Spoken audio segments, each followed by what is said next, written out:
I feel bad. I'm not talking about the entire universe or even a star's worth. This is small scale stuff. Um, so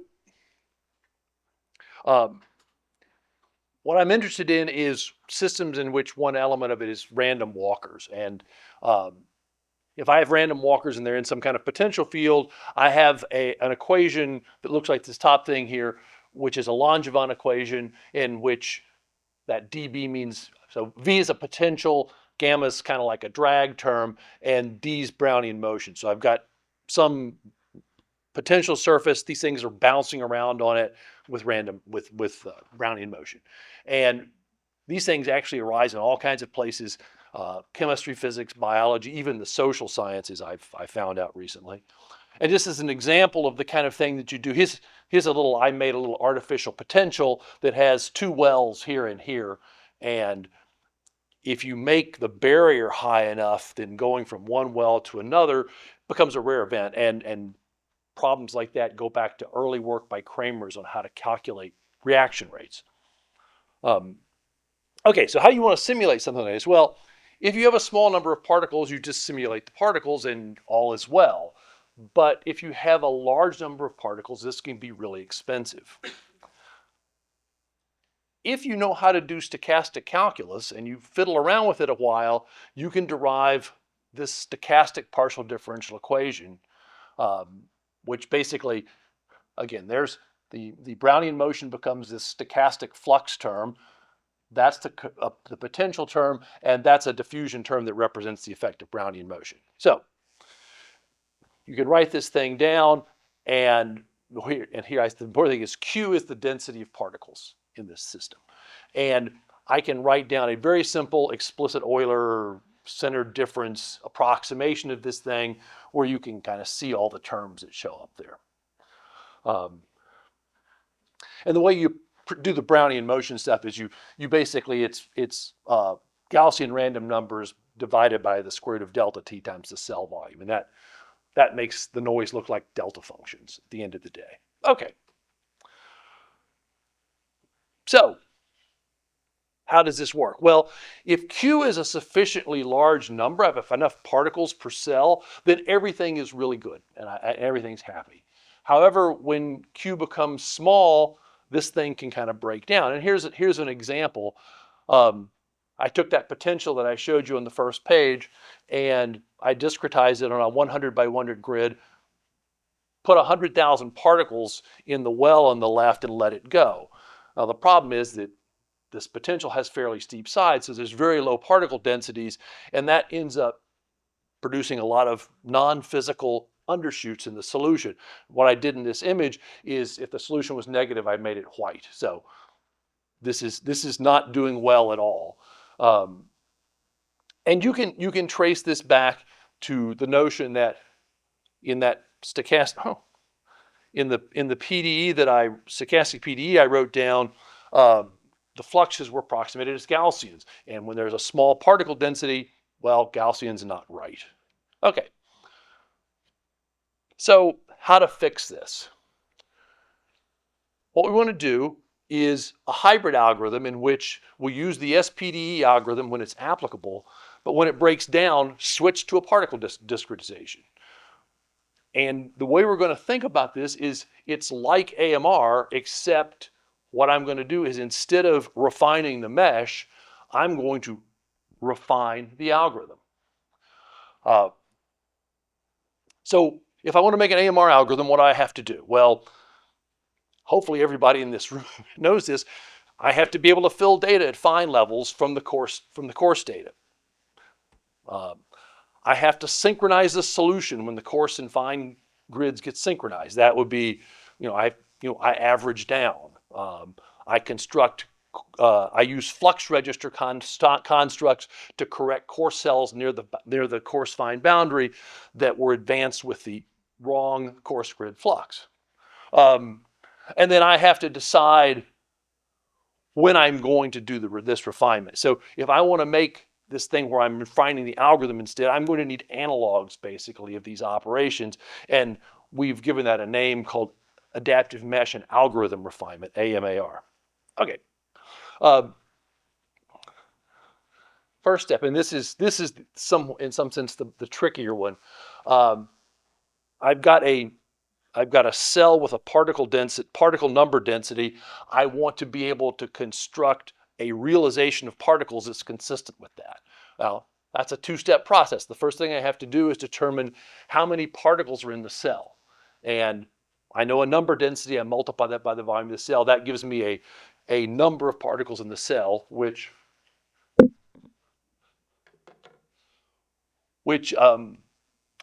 may or may not be an integer.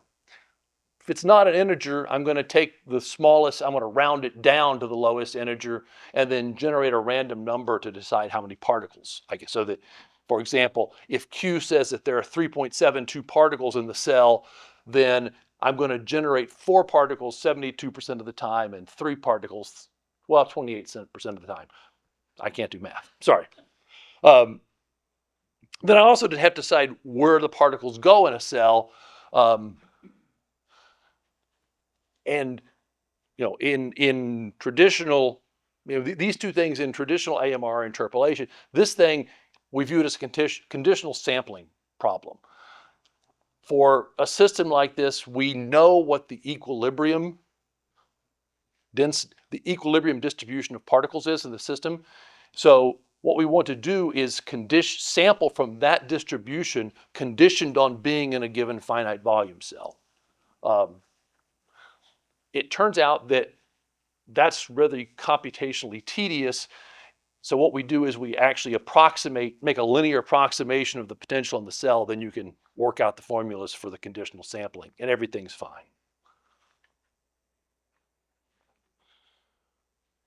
Okay, now, in this strange new world, how do we do an AMR time step? Well, first thing we do is go and advance the SPDE. Then we generate, so in this cartoon over here on the right, the pink cells are the ones that are in the particle region. So to advance this, I need to generate particles in these light blue cells that are adjacent to the particle region. And I'm going to use that procedure I talked about, that conditional sampling thing, on the previous slide. And then we advance the particles, which means they get a nice motion from the potential, and they get a Brownian motion kick. Now I got to synchronize average down. Average down is kind of exactly what you'd think about it. Think about, I take count the number of particles that are in a cell and divide by the volume of the cell, and that turns it into a number density.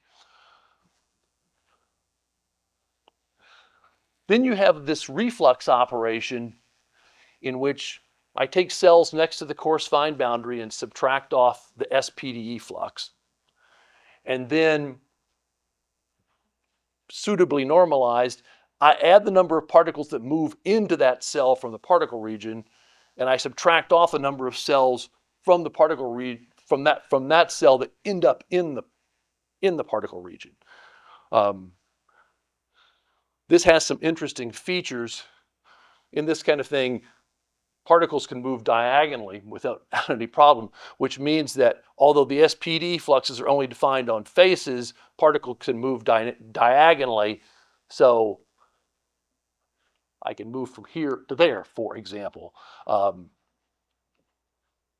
That requires a little bit of care. And in fact, whereas in traditional AMR, you always think of correcting fluxes, in this case, you more think in terms of what is the source and sink of the particles. With source and destination of the particles, not which face ends up getting crossed. Okay.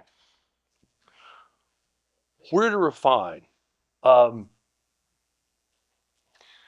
So for this hybrid algorithm, what we want to do is we want to refine we want to switch to the particle algorithm when the SPDE doesn't work anymore. And for these kinds of equations, which is, I don't think I've said Dean-Kawasaki yet, but this is called the Dean-Kawasaki equation. This breaks down when the number of particles per cell is too small.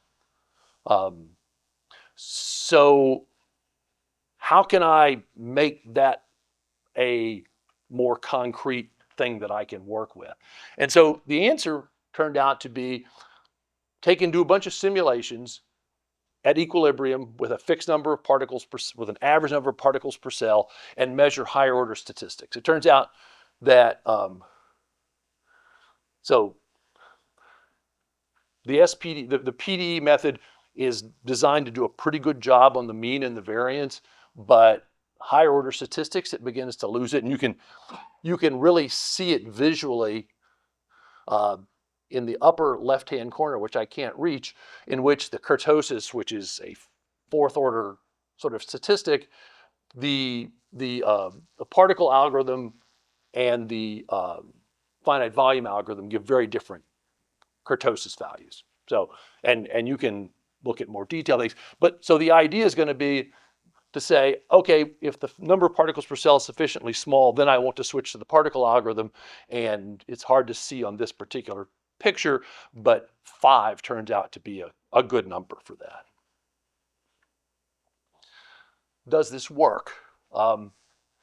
Yeah, so what I did is set up a thing where on the left and right, there are 20 particles per cell, but in the middle, there are none to start off with. And I run it for a while, and we do 20,000 simulations, and this is without turn off a potential. So this is just particles diffusing into an empty region. And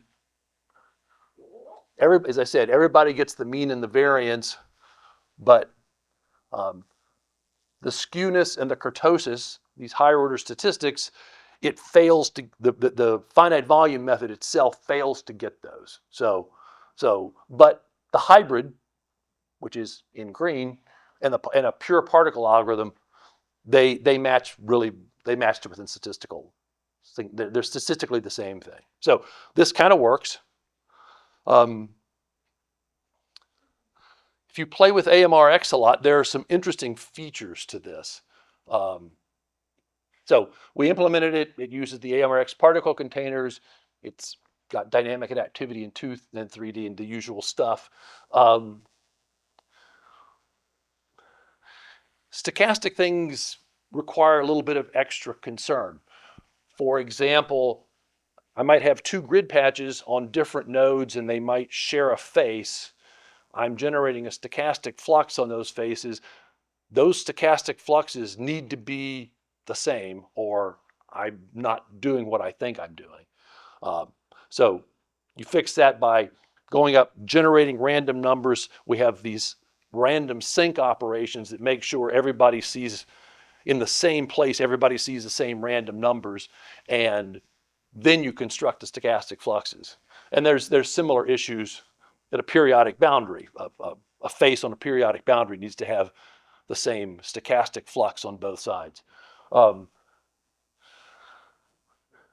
Stochasticity also rears its ugly head with the particles.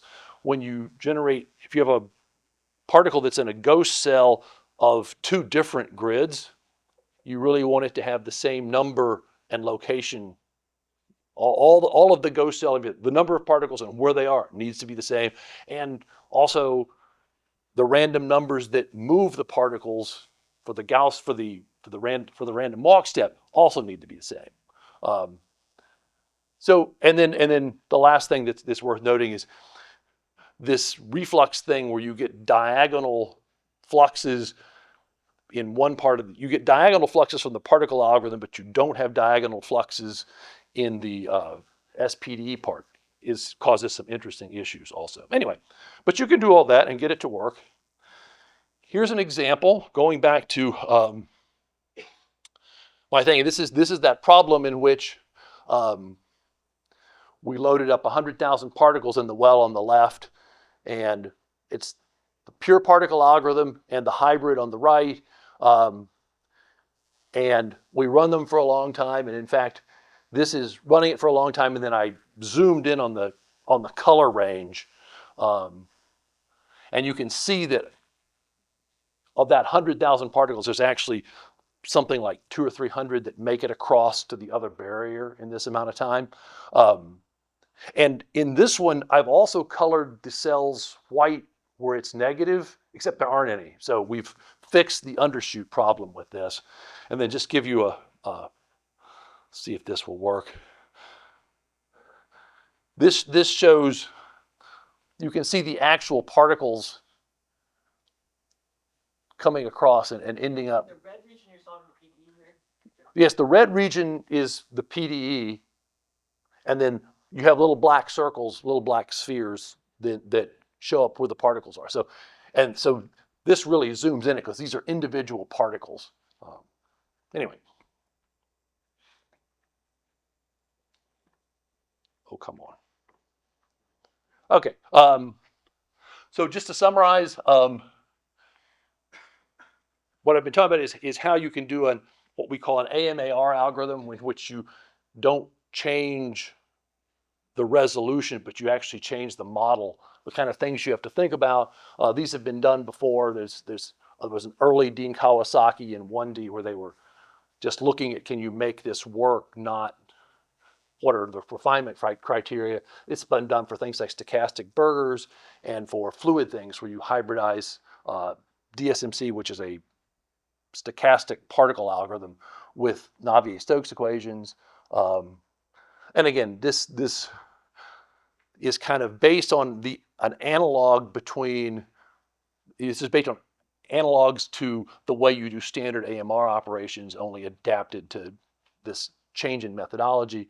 And it's worth noting this can be adapted to, the overall thing can be adapted to include traditional AMR. So I could refine the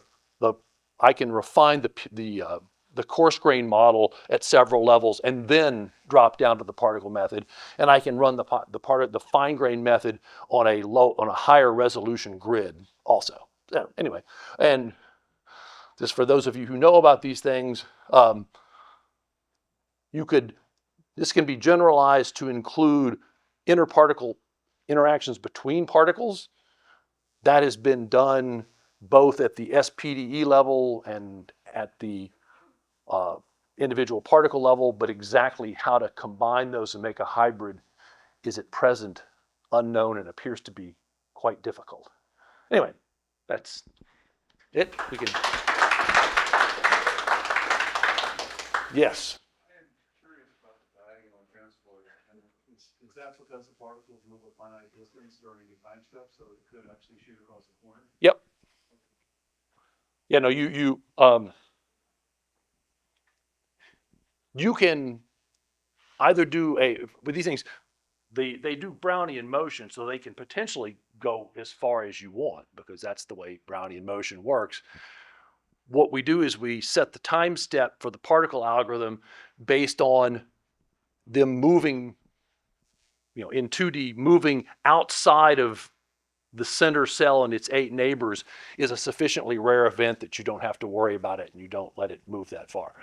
You either do that or you do a whole bunch of extra programming to account for large movements. Yes? Does the stochastic involve a time delay? A time delay? Or do you have to have store a history of the particle? No. This is a so-called Markovian noise that only depends on the current state of the system. See if I can not trip. There are there's sort of it's like looking under the street lamp. Most of the stuff that you see in this has Markovian approximations. That's because we know what to do with it, and there's a small amount of work when things can involve history, in which case it's non-Markovian and you have more complication. But that's really in its infancy. Yes. So you know, much I picked up. So why AMR alone is not enough, right? So basically, you're having a problem where there is very few particles per cell. Right, and and if I refine the grid, there's even fewer particles per cell, so things get worse. Right. But basically, you can go coarser, right? If you have, right? I mean, you can maintain certain through AMR, you can maintain certain load of particle per cell. But you don't have the resolution of the solution. Right. So is it because you're interested in the very tail of the particle distribution? So in the example I showed, yes, you're interested in the tail of the distribution. You're interested in capturing. if you count the number of guys that can get across that potential well, that's analogous. That can give you a rate, Okay. and that, but it has to be in the rare event regime, or it's not exactly right. So somebody talked about where you're syncing the random. Is that in the random number functionality at all, or is that somewhere where you generated random numbers in two places and then store them somehow and then send them? So you generate explicitly, you generate multifabs, generate edge-centered multifabs of random numbers, and then there's a special sync operation that makes them unique. They just for you. Does the sync just copy from one? Yeah. You just make sure they're the same by copying one onto the other. Yes. Okay.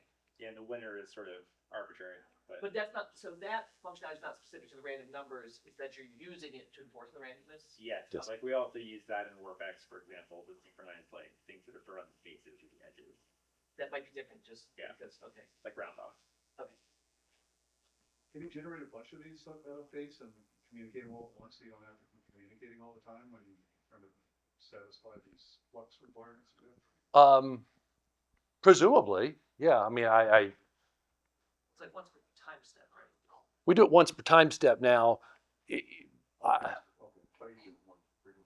No. It's just. Well, you do it once for the fluxes, and you have to do it a different kind of synchronization for the particles. Yeah. Might this work have applications in like the stars, or is it other applications? No, this is things like reaction kinetics. It's actually things like this show up in dynamics of social networks. It looks like there's you can add some stuff to it, and you do bacterial colonies and things like that. Sync the speaker one more time.